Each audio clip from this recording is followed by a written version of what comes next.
श्री सद्गुरु महाराज की। जो अपने अपने कमरे में कुछ लोग लग रहे हैं, उनसे मेरा आग्रह है कि आप लोग सत्संग में आ जाएं। एक बार बुलंद आवाज जयकार करें, बोलिए प्रेम से श्री सद्गुरु।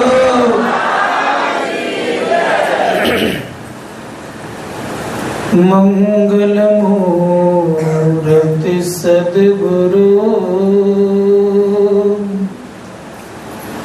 मिलवै सर्वाधार।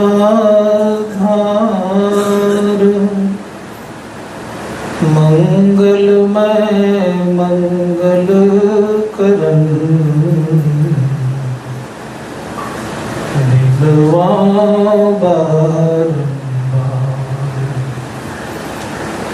धन्य धन्य सद्गुरु सुखदा। महिमा कहीं न जाए,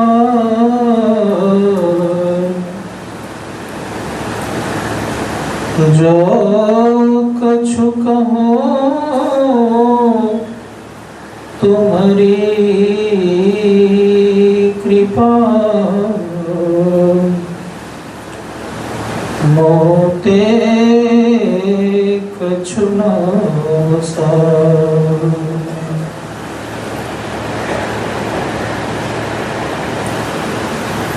परम पूज्य सद्गुरुदेव के पावन श्री चरणों में कोटि नमन। पूज्यपाद स्वामी दशरथ जी महाराज के गुणपाद पदों में नमन। मंचस्थ समस्त साधु महात्मागण, परमादरणीय परमानंद बाबू, सम्माननीय विजय बाबू, परमादरणीय साधक वृंद, संवेद समादरणीय सज्जन, आदरणीय माताओं तथा भक्तिमती भावना।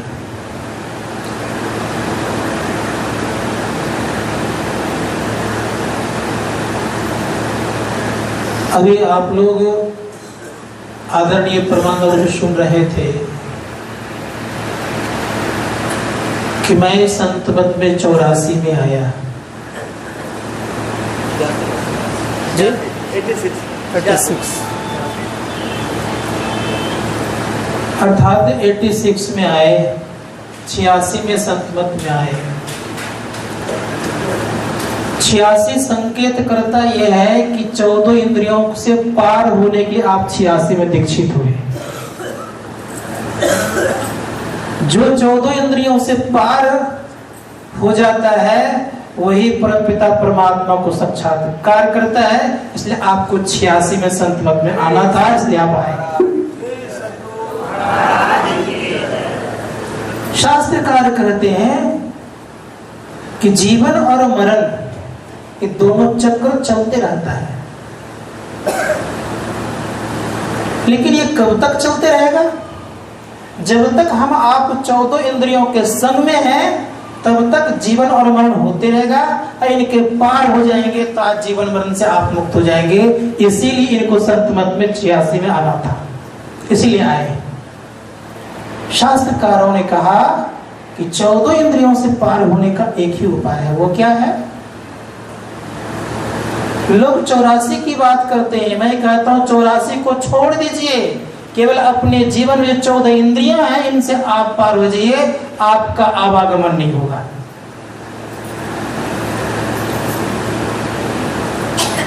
करना क्या पड़ेगा इसके लिए? तो आज का सिद्धांत है आपका कर्म सिद्धांत योग। भगवान श्री कृष्ण कहते हैं कर्मण्य अधिकारस्थ मां फलेषु कदाचन। कहते कि कर्म करने वाले सर्वश्रेष्ठ होते हैं,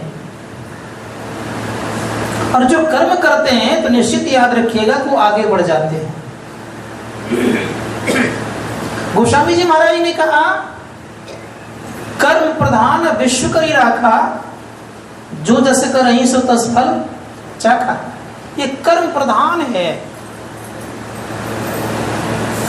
कर्म प्रधान क्या है? इस संसार कर्म प्रधान तो है ही, लेकिन आपका शरीर भी कर्म प्रधान है। अन्य शरीर कर्म प्रधान नहीं कहलाता है, आपका शरीर केवल कर्म प्रधान कहलाता है। पशुओं का शरीर कर्म प्रधान नहीं है, देवताओं का शरीर कर्म प्रधान नहीं है। और जिस धरातल पर हम आप बैठे हैं, जिनके नाम से शिव नगरी कहलाता है, उनका भी शरीर कर्म प्रधान नहीं है।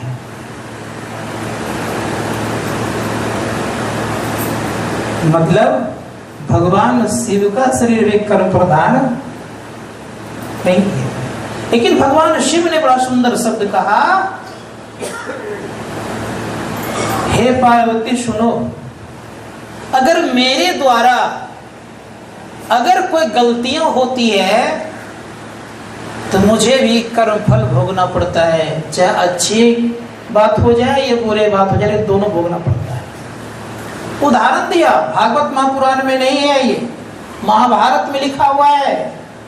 भगवान शिव कहते हैं कि हे पार्वती, अगर मैं किसी को शस्त्र के द्वारा काटता हूं तो मुझे वह शस्त्र के द्वारा ही काटेगा।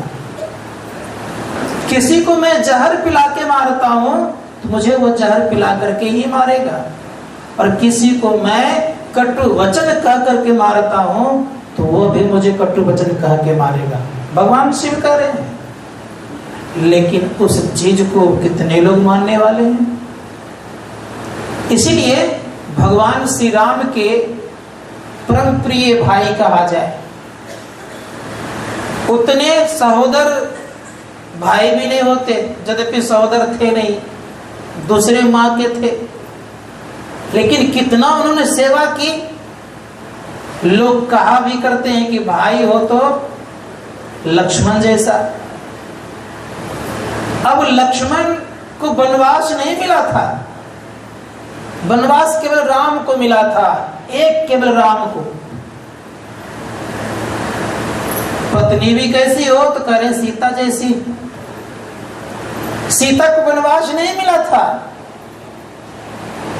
और सीता को सुख सुविधा देने के लिए भगवान श्री राम कहते हैं कि हे सीते, तुम अयोध्या में ही रहो, अगर तुम्हारा मन नहीं लगे तुम जनकपुर चली जाना, लेकिन तुम यहीं पर रहो। सीता कहती है कि अयोध्या और जनकपुर मेरे लिए तो आपके श्री चरणों में ही है, कहीं अन्यत्र जगह नहीं है। लक्ष्मण की जब बारी आई, सुना कि भगवान राम को वनवास हो गया,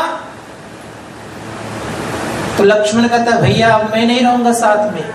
भगवान श्री राम कहते तुम एक बार जा करके मां से आज्ञा ले आओ। मां भी कैसी थी देखिए, मां कहती है कि जहां राम तहां अवध बधावा, जहां राम है वहीं तुम्हारे लिए अवध है, तुम यहां क्या करोगे। जाते जाते कहती है क्या, कहे लक्ष्मण सुनो, इस तरह भैया और भाभी की सेवा करना, उनको स्वप्न में भी दुख नहीं हो। तो लक्ष्मण कहता है कि माँ आपका स्वप्न में भी दुख नहीं हो, अगर मैं सो गया तब मैं क्या करूंगा, तो मैं प्रतिज्ञा करता हूं कि कभी सोऊंगा ही नहीं। और प्रतिज्ञा उन्होंने की, 14 वर्षों तक नहीं सोए। तत्पश्चात जो 14 वर्षों तक सोएगा नहीं तो खाएगा भी नहीं, क्यों खाएगा तो निश्चित सोएगा, इसमें कोई संदेह नहीं है। तो परिणाम क्या हो गया, उन्होंने खाना भी त्याग दिया। इतना ही नहीं, और जब खाना त्याग, भोजन त्याग दिया, तो भोजन त्याग दिया, तो भोजन त्यागने के बाद इसमें 2 रहस्य छिपा हुआ है। जब भगवान श्री राम 14 वर्षों को काट करके जब आए, तो चर्चा चली थी कि लक्ष्मण ने 14 वर्षों तक खाया ही नहीं। तो भगवान श्री राम कहते कि लक्ष्मण, जब जब भोजन की बारी आई तो तुम्हें मैं भाग लगा के दिया है, जब तुम खाया नहीं तो कहीं ना कहीं भाग तो होगा ही। कहां भैया रखा हुआ है,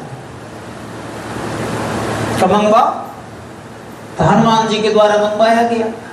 तो गिनती की गई, गिनती करते करते 7 शाम का भोजन घट गया। कहा लक्ष्मण 7 शाम तो तुमने खाया ना? कहा नहीं भैया, नहीं खाया हूं। कहा कैसे नहीं खाया?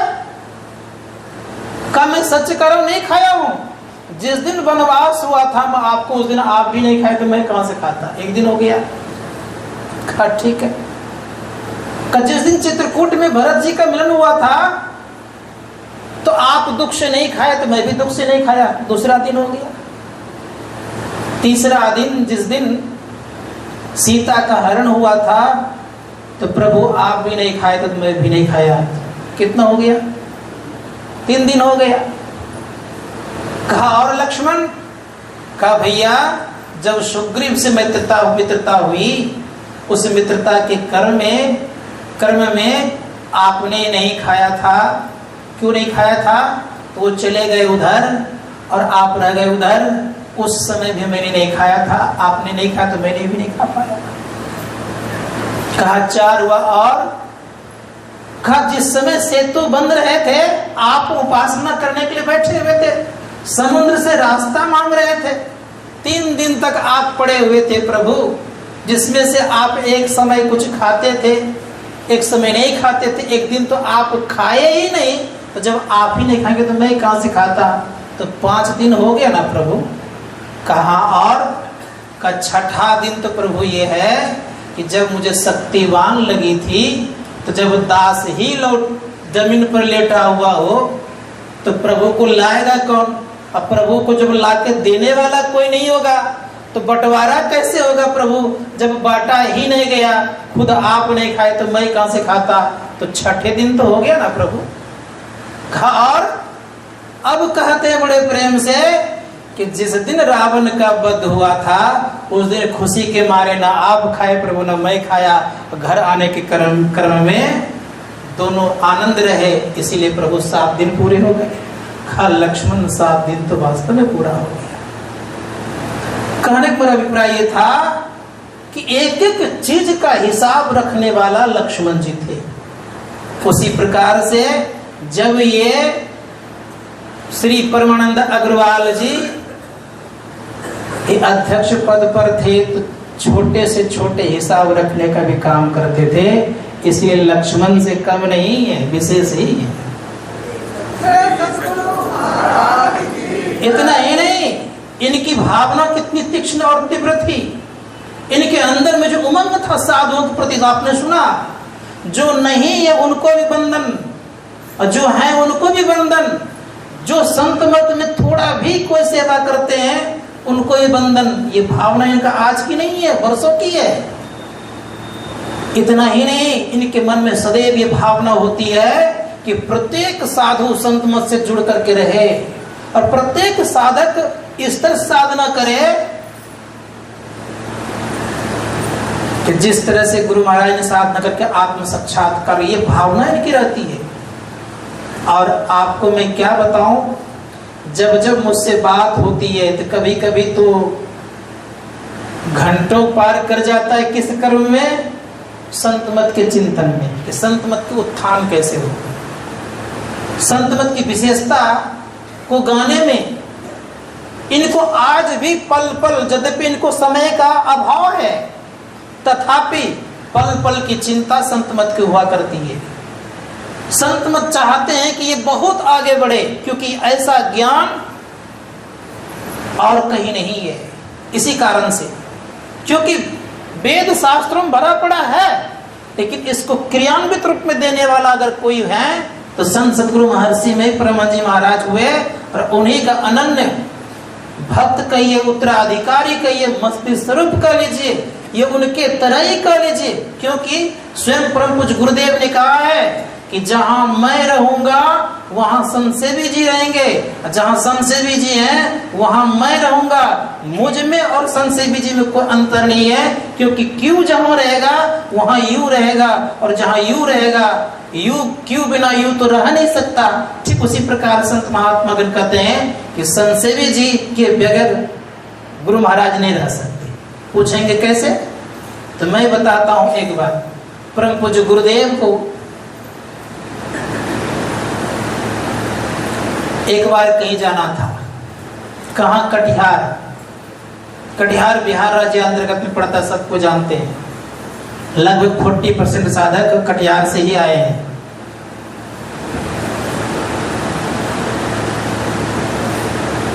गुरु महाराज कहते, संसेवी जी आप जा रहे हैं, आपके बिना मेरा बनता नहीं है। तो कहते हैं गुरुदेव मैं जल्दी लौट के आ जाऊं कार्य करके।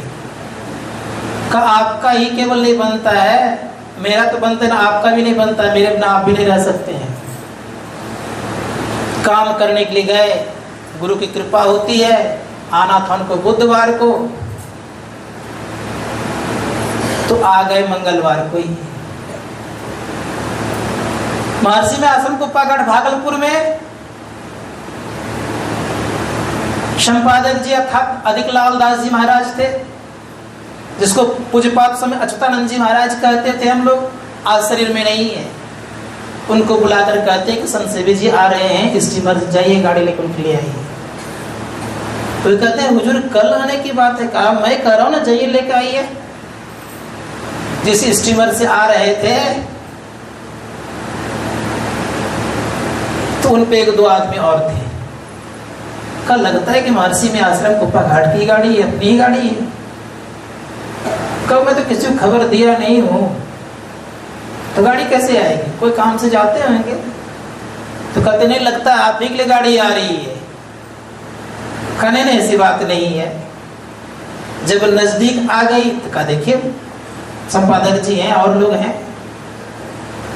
तो कहा कहीं जाते होंगे। जब और उतरने लग गए तो कहा किधर आप लोग चल रहे हैं? कहा गुरु महाराज ने आपके लिए गाड़ी भेजे हैं, इसलिए मैं हम लोग लेने के लिए आपको आना था। बुधवार को, मंगलवार को आए हैं। अब सोच करके देख सकते हैं या कि इनको दुख तनिक भी नहीं दे सकते हैं। एक बात मैं और आज आपको कहूंगा मरसन से प्रमोद महाराज के संबंध में। कहता तो बहुत बार हूं, लेकिन आज सुना रहा हूं फिर से। पूछा गया उनके अनन्य भक्त का आपका और गुरु महाराज का संबंध कैसा था? जब ये बात जब पूछा गया तो कहने में तो बनता नहीं है, लेकिन मैं कह देता हूं, आज छोड़ूंगा कहने के लिए नहीं। उन्होंने कहने कृपा की कि जब बचपन में बच्चे शौच करने के लिए जाते हैं तो बच्चे लोटा लेके पानी लेके नहीं जाते हैं। सुनिएगा थोड़ा सा। उसी प्रकार से मेरा एक समय पेट खराब हो गया था, डिसेंट्री हो गई थी।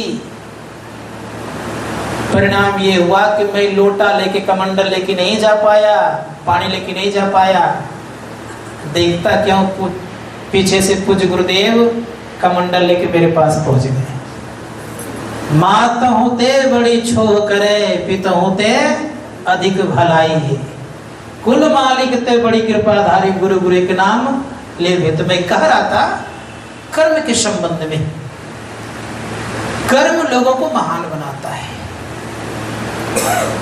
शास्त्रकार कहते हैं कि अगर जीवन में कर्म उत्तम करते हैं तो आप नरोत्तम हो जाते हैं। जीवन में अगर आप कर्म अच्छा करते हैं तो नरोत्तम से भी आप उत्तम होते हैं, तो आप देव बन जाते हैं। और जीवन में थोड़ा सा और अच्छा कर्म करते हैं तो आप निरंजन बनते हैं, और थोड़ा सा अच्छा कर्म करते हैं तो आप परमपिता परमात्मा बन जाते हैं। यह निर्भर किस पर है? कर्म पर है। इसीलिए लक्ष्मण जी बड़े प्रेम से संग में आ गए। अब प्रथम दिन का बेड़ा पार लग गया। श्रृंगवेरपुर का राजा का नाम था गुनिषाद। गुनिषाद से कहा कि मुझे रात्रि में विश्राम करना है, गांव नहीं जाना है, घर नहीं जाना है, मुझे रात्रि विश्राम करना है, तो मुझे प्रबंध कर दो। तो उन्होंने क्या क्या पत्तों का बिछावन बनाया। मां सीता और भगवान श्री राम दोनों उस बिछावन पर विश्राम करने लगे, सोने लग गए। कुछ दूर में बैठ करके लक्ष्मण जी पहरा दे रहे थे, तो निषाद के मन में हुआ जो भीतर में कोई बात रहती तो कहने वाला तो होना चाहिए, कहने वाला जिनके मन में वो, और सुनने वाला कोई तब तो कहा जाए, तो सुनाने के लिए किसको जाया जाए। तो निषाद चले गए लक्ष्मण जी के पास। लक्ष्मण जी के पास जाके कहते हैं बड़े प्रेम से कि माँ के ही ये काम ठीक नहीं किया। लक्ष्मण जी कहते क्या ठीक नहीं की, किसी को दोष क्यों दे रहे हैं आप। कहा कि इतने सुकोमल दोनों हैं, इनको वनवास देना ठीक बात नहीं है। तो लक्ष्मण जी कहते हैं कि भाई क्यों दोष किसी को दे रहे हो। कहा नहीं नहीं ये काम ठीक नहीं किया, उन्होंने बहुत गलत काम कर दिया। जब इस तरह की बातें कही तो लक्ष्मण जी कहते अब कुछ बात मैं बोलता हूं सुनो। कहा क्या। तो लक्ष्मण जी कहने लगे बोले लखन मधुर मृदुवाणी ज्ञान विराग भक्ति रसानी। अब थोड़ा सुनिएगा इस जगह क्या कर रहे हैं। बोले लखन मधुर मृदुवाणी, किन्हीं को अपनी बात सुनाना होना तो मधुर से बोलिए। पहला क्या है, मधुर है। बोले लखन मधुर मृदु, एक तो मधुर है उसमें क्या लगाया गया, मृदु शब्द है अर्थात और मीठा। एक तो रसगुल्ला मीठा होता ही है, उसमें थोड़ा शहद लगा दीजिए तब क्या होगा, और मीठा हो जाएगा। तो बोल रहे हैं बोले लखन मधुर मृदुवाणी, क्या क्या लगा दिए इसमें शहद रूप में, ज्ञान विराग भक्ति रसानी। ये तीन तरह के मद लगाए, कौन कौन, शहद लगाए हैं, हनी लगाए, कौन कौन, ज्ञान का, वैराग का और भक्ति का। ये तीन प्रकार का शहद है। और जब तीन प्रकार का शहद होगा तो अति मीठा होगा ही। अब कह क्या रहे हैं, कह रहे हैं काहुन को सुख दुख कर दाता निज कृत कर्म भोग सुनु भ्राता। हे भाई कोई किसी को दुख और सुख नहीं देता है, निज कृत कर्मों के आधार पर हम आपको सुख मिलता है और दुख मिलता है। अब संशय मन में होगा कि भगवान राम थे, भगवान थे, तो भगवान को दुख कैसे हो जाएगा भाई, भगवान से तो कोई गलतियां नहीं होती। शास्त्रकार कहते हैं कि जो तीन गुण के अंदर होता है उनसे कोई न कोई गलतियां होती ही है। कि आए कहां से, तो कारण मंडल से आए हैं, तो कारण मंडल से आने के कारण इसको याद रखिएगा कि उनसे कहीं न कहीं गलतियां हुई है। कहां गलतियां हुई, जब देवासुर संग्राम चल रहा था, देवता और दानव दोनों लड़ाई कर रहे थे, उसी समय की बात यह है कि देवतागण हार रहे थे। अब देवतागण जब हार रहे हैं तो देवताओं के प्रमुख ये हैं कौन, भगवान विष्णु। तो भगवान विष्णु ने सोचा कि देवता हार नहीं जाए, तो उन्होंने एक सुदर्शन चक्र भेजा। और सुदर्शन चक्र जब भेजा गया तो दानवों को जो राजा था उसका वध तो हुआ ही, लेकिन जिन्होंने छिपा कर रख ली थी उनका भी वध हो गया। वो कौन, तो भृगु मुनि की धर्मपत्नी थी। अब उनका जैसे गला कट गया तो कट जाने के क्रम में स्थिति यह हो गई, हाहाकार मच गया, ऋषि पत्नी का वध हो गया। भगवान भृगु थे नहीं, आ गए घूम घाम के, देखा कि पत्नी का गला कटा हुआ है, आंख बंद किया, ध्यान दीजिएगा, पता कर लिया कि भगवान विष्णु ने गला काट दिया है। इस जगह एक बड़ा समझने की बात यह, बड़ी समझने की बात यह है, क्या समझदारी इस जगह है कि दिव्य दृष्टि है लेकिन फिर भी भीतर का क्रोध समाप्त नहीं है। अब विचार करने की बात यह है कि कैसे समझने की बात रह गई, दिव्य दृष्टि से क्रोध समाप्त होता नहीं है, आत्म दृष्टि होने से खड विकार समाप्त हो जाता है। संत महात्मा गण कहते हैं कि दिव्य दृष्टि भृगु मुनि को, अब भृगु मुनि को दिव्य दृष्टि होते हुए ही आंख बंद करके जो ही देखते हैं कि भगवान विष्णु ने मेरी धर्मपत्नी का गला काट दिया, क्रोध आया। क्रोध में कहता है विष्णु तुमने मेरी धर्मपत्नी का गला काटा है, मैं तुझे श्राप देता हूं कि जिस तरह से मैं पत्नी के वियोग में तड़प रहा हूं तुम भी तड़पोगे। अब ये श्राप तो दे दिए, अब सोच लिया इन्होंने यह कि तू समर्थवान है, कहीं अगर श्राप मेरा नहीं लगा तो बेकार श्राप देना हो जाएगा। तो लगा उनका तपस्या करने, अब उन्हीं का तपस्या करने लग गए। तपस्या जब भगवान विष्णु प्रसन्न हो गए तो कहते वर मांगो। तब वर मांगने के लिए जब कहा गया तो वर में क्या मांगते हैं, तो कहते हैं कि मैंने जो आपको श्राप दिया है वो श्राप आपको लगे, यही वरदान मुझे दीजिए। अब संत महात्मा गण कहते हैं मांगा तो क्या मांगा, विचार करके देखिए। तो ऐसी चीज उन्होंने मांग लिया, भगवान विष्णु कहते तथास्तु, स्वीकार कर लिए। तो अब देखिए वियोग हुआ क्योंकि श्रापित है।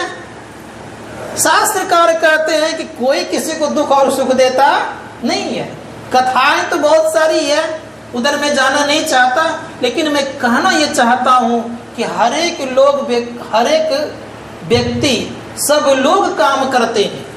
क्या करते हैं? सब काम, सबसे कुछ न कुछ गलतियां होती है। अब शास्त्रों में आया है कि गलतियां तो 3 तरह से लोग करते हैं। ऐसे तो कहा गया है कि मन से 3 प्रकार का काम होता है, शरीर से 4 प्रकार का काम होता है और बुद्धि से 3 प्रकार का काम होता है। अर्थात महाभारत कहता है कि मन बुद्धि चित्त और अहंकार है। तो कह रहे हैं कि मन से 4 प्रकार का, मन से 3 प्रकार का और शरीर से 4 प्रकार का और वचन से 3 प्रकार का। इसकी व्याख्या करने में बहुत समय लग जाएगा। तो क्या ये 10 प्रकार का कर्म होता है, किन किन से? मन से और वचन से और कर्म से। शास्त्रकार कहते कि इन कर्मों से हम आप नहीं बच सकते। अगर इनसे बचना अगर आप चाहते हैं तो एक उपाय करना पड़ेगा। क्या? इन 3 चीजों से जो कर्म बनता है तो क्रियमान कर्म बनता है, संचित बनता है और प्रारब्ध बनता है। अब संचित कर्मों के आधार पर ही कोई व्यक्ति धनवान है, कोई व्यक्ति गुणवान है, कोई व्यक्ति गरीब है, कोई व्यक्ति को भोजन नहीं नसीब होता है। ये अपने कर्म के आधार पर। अब संचित कर्म इसमें क्या घुस गया है? जैसे उदाहरण देता हूं मैं, एक समय अकाल पड़ जाए, उदाहरण दे रहा हूं, और अकाल पड़ जाए, उन खेती बाड़ी नहीं हो, तो जब खेती बाड़ी नहीं होगी तो जो कमाने खाने वाला है उनकी क्या हालत होगी? ठीक तो नहीं होगी। लेकिन जिन्होंने बैंक बैलेंस बहुत ज्यादा करके रख लिया है उनको खाने की दिक्कत तो नहीं होगी। तो ठीक उसी प्रकार संत महात्मा गण कहते हैं कि जिन्होंने पुण्य रूपी पूंजी को जिन्होंने इकट्ठा करके रख लिए हैं तो वो व्यक्ति किसी काल में रहेंगे तो उनको दुख नहीं होगा। तो संतों ने कहा कि संचित कर्म के आधार पर हम आपको कभी सुंदर देह मिलता है, कभी सुंदर व्यवस्थाएं होती है, और कभी संचित कर्म अगर अच्छा नहीं है तो उसका दुख भी मिलता है। तो शास्त्रों में आया है कि संचित कर्म को ठीक करना चाहिए। तो संचित कर्म कब ठीक करेंगे? जब आप वर्तमान ठीक करेंगे तब। भगवान बुद्ध कहते हैं कि जिनका वर्तमान अच्छा होता है उनका भविष्य स्वतः अच्छा हो जाता है। तो वर्तमान अच्छा कैसे होगा? तो वर्तमान अच्छा करने के लिए आपको सबसे सुंदर कर्म जो कि कभी घटे नहीं उसका कर्म, वो कर्म कीजिए। कौन सा कर्म करने के बाद जो कभी घटता नहीं है उसका पुण्य कभी समाप्त नहीं होता है। तो आज थोड़ा सा बोलना चाहिए, हम लोगों को सुनना भी चाहिए। कहा कौन सा कर्म है जिन कर्मों के करने से कभी भी जीवन में उनके पुण्य खत्म नहीं होते और तब तक पुण्य बरकरार बना रहता है जब तक कि वो परमपिता परमात्मा मिलकर के एक में एक नहीं हो जाता। वो कौन सा कर्म है? इसको तो आज जानना पड़ेगा। शास्त्रकार कहते हैं कि केवल आत्मज्ञान प्राप्त करने की जो प्रक्रिया है इसको याद रखिएगा। अर्थात ध्यान जो है, ध्यान करने का पुण्य कभी समाप्त होता नहीं है और तब तक बरकरार रहता है जब तक कि परमपिता परमात्मा का साक्षात्कार नहीं हो जाता है। शास्त्रकार कहते यह पुण्य कहां करने के लिए जाएंगे? तो हमारे गुरु महाराज कहते सबसे सुंदर मंदिर अगर कोई है तो शरीर है, इसलिए कहा आरती तन मंदिर में कीजिए, खूब बढ़िया तन मंदिर में कीजिए। अब हम आपका तन मंदिर में आरती नहीं होती है, इसके पीछे क्या कारण है? तो ऋषि मुनि गण कहते इसके पीछे कारण यह है कि हमारा मन हर जीवों में गया हुआ है।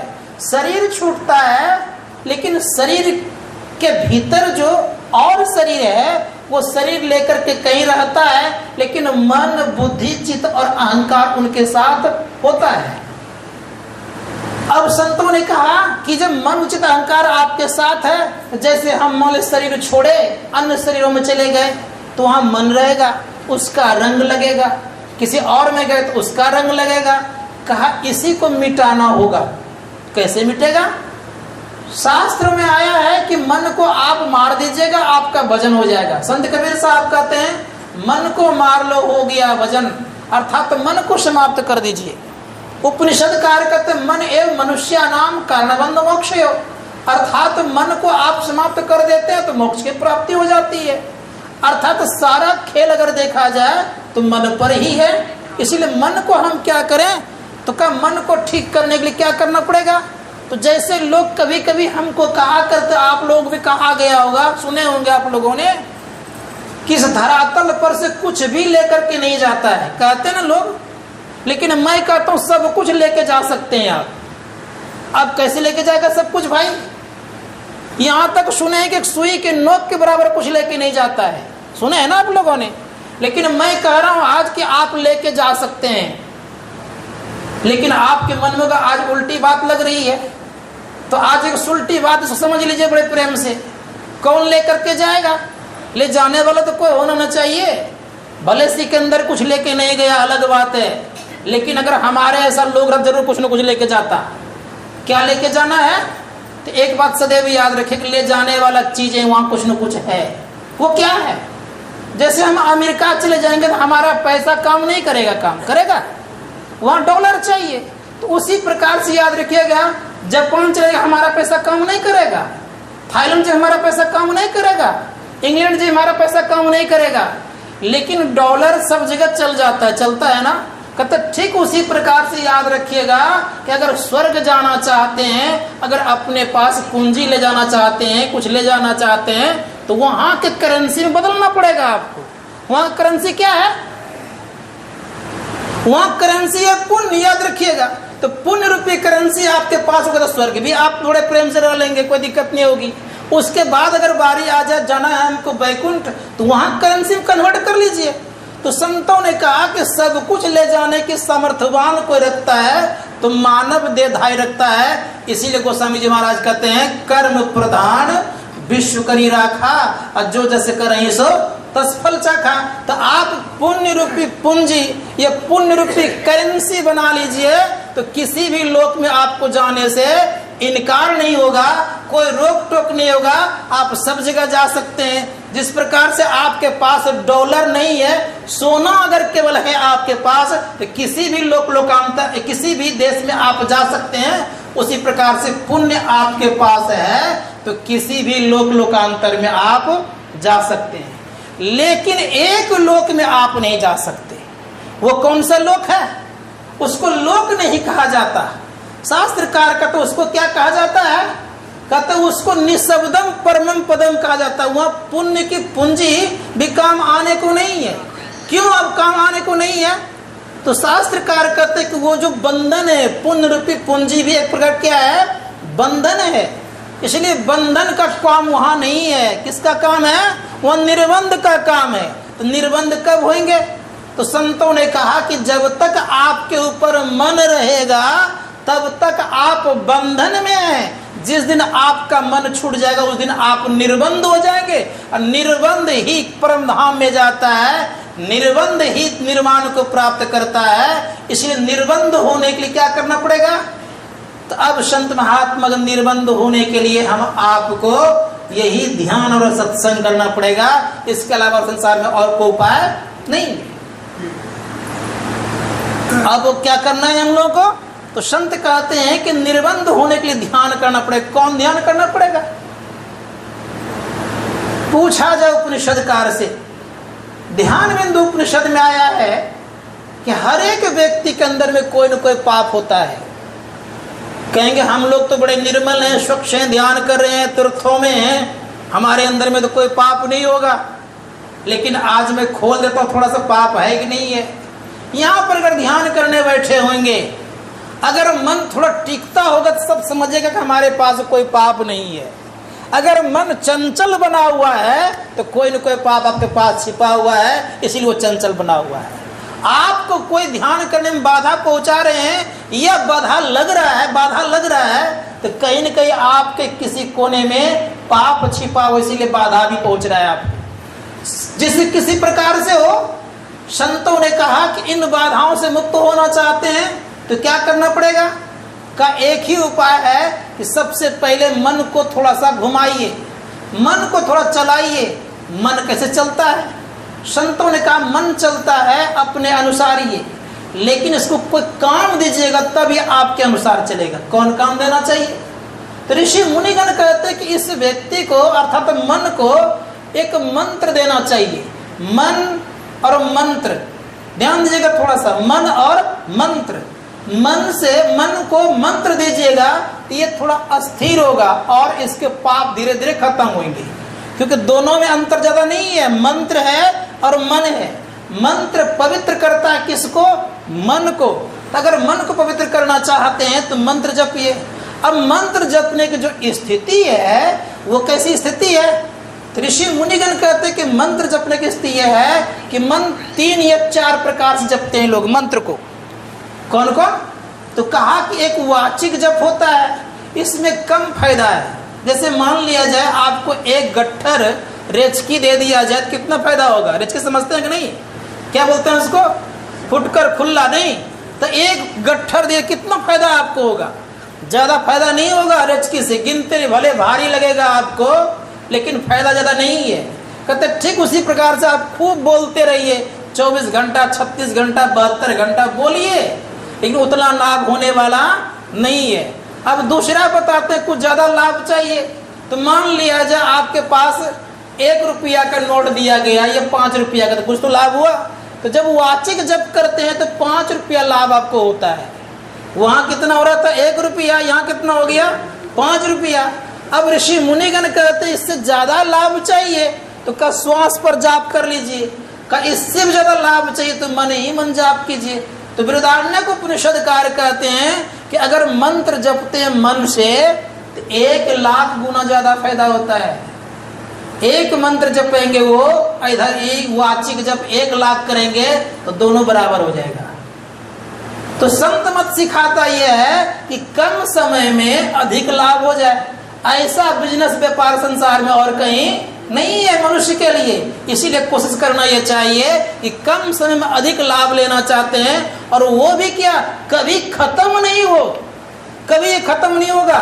इसीलिए बड़े सुंदर ढंग से मीराबाई कहती है, मीराबाई बड़े प्रेम से क्या करी है? तो मीराबाई कहती है, पायो जी मैंने राम रतन धन पायो। अब कैसा धन है? का खर्चो न होवे, चोर न लेवे, दिन दिन बढ़त सवायो। वो सवाया बढ़ता है।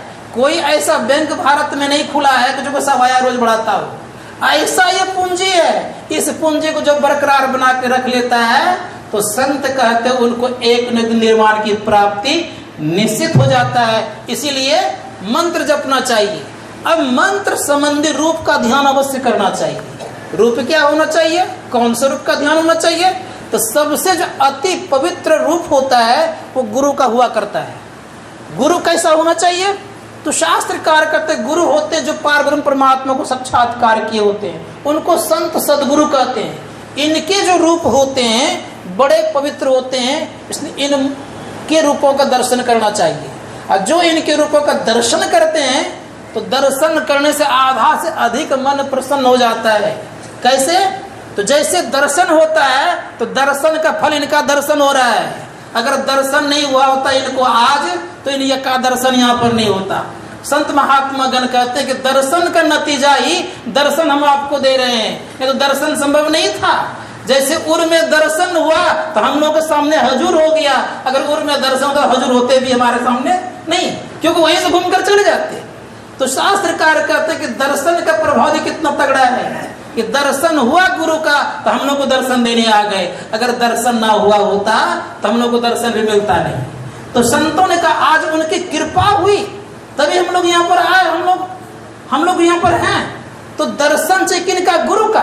तो गुरु का दर्शन जो करते हैं तो उनका सारे मनोरथ पूरे हो जाते हैं। इसीलिए गुरु नानक देव जी महाराज कहते हैं गुरु की मूर्ति मन में बसाऊं और जो इच्छा सोई फल पाऊं, जो इच्छा कर लेंगे उसकी पूर्ति हो जाएगी। तो संत महात्मा गण कहते हैं इच्छा क्यों करें? हम इच्छा करते इसलिए कुछ न कुछ पाना है। हमको पाना हो परम पिता परमात्मा तो क्या करना पड़ेगा? इच्छा ही नहीं करेंगे हम। अगर हम इच्छा ये कर लें कि मुझे प्रभु केवल आपको पाना है तब तो हम राजाओं का राजा बन जाएंगे। अगर हम संसार को पाने लगे तो संसार मिल जाएगा। जैसे उदाहरण दे देता हूँ आपको मैं छोटा सा, एक बड़े सुंदर ढंग से कोई हाट लगाया हुआ था, हाट लगाने वाला राजा था वो, और खूब बढ़िया हाट लगाया था। उसमें लिखा हुआ था एक सामान फ्री, उनमें से कोई भी सामान उठा करके आप ले जाइए। जो भी जाते थे, जो समझ में बात आती तो उठा करके लेकर को चले जाते थे। लेकिन एक लड़का था, वो सत्संगी विचारधारा का था, उसके मन में वो सारा मेरा हो जाए, ये सब वस्तुओं पर मेरा अधिकार हो जाए, तो दिमाग लगाने लगा। तो उसमें लिखा हुआ था एक सामान फ्री, अर्थात कुछ भी आप एक सामान ले जा सकते हैं। उसी हाट के बीच में राजा बैठा हुआ था, राजा भी उसी के अंतर्गत में आता था। तो लड़का घूमते घामते देखा क्या राजा बैठे हुए हैं, उनके पास पहुंच गए, उनको छूते हुए कहते कि मैंने आपको लिया और कुछ लिया नहीं, अर्थात मैंने कुछ भी नहीं लिया, केवल आपको लिया। जैसे उनको लिया गया तो वहां मुकुट रखे हुए थे ही, अर्थात उस मुकुट को राजा ने उस लड़का को पहना दिया, राजा बन गया। सारा वस्तु किनकी हो गई? उस लड़के की हो गई। तो संत महात्मा गण कहते अगर सारी वस्तुएं अपनी अगर बनाना चाहते हैं कि पूरा संसार अपना बनाना चाहते हैं, इस संसार के छोटे छोटे चीजों को त्यागना पड़ेगा, ठुकराना पड़ेगा, तब उसे परमपिता परमात्मा का दीदार होगा। जिस दिन दीदार हो जाएगा तो सदैव याद रखिएगा फिर आपको कोई चीज कमी नहीं रहेगी, क्योंकि एक झलक ही सब कुछ दिला देता है। इसीलिए एक झलक की जरूरत है। तो मैं कहने जा रहा था यह कि उनका दीदार चाहिए, तो उनका दीदार करने के लिए हम आपको क्या करना पड़ेगा? अब बारी बात आती है दृष्टि योग की। दृष्टि योग चाबी है किधर जाने का?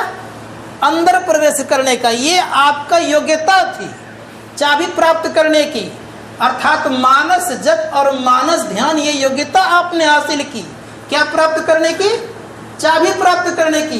दृष्टि योग आपकी चाबी है, कुंजी है। जैसे आपने कुंजी लगाया,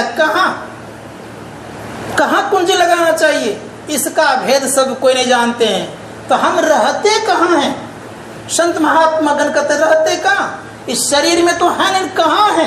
उपनिषदकार कहते हैं कि बिंदु मध्य जीवात्मा सूक्ष्म रूपेण वर्तते। बिंदु के मध्य में जीवात्मा है लेकिन सूक्ष्म रूप से विराजमान है। संत कबीर साहब कहते हैं कि नैनो माही मन वसै, निकस जाए कहीं ठौर, गुरु गम है तो परख लेना तो कर गुरु और। कर नैनों के मध्य में मन बसता है, अर्थात नैनो माही मन वसै, निकस जाए कहीं ठौर, गुरु गम है तो परख लेना तो कर गुरु और।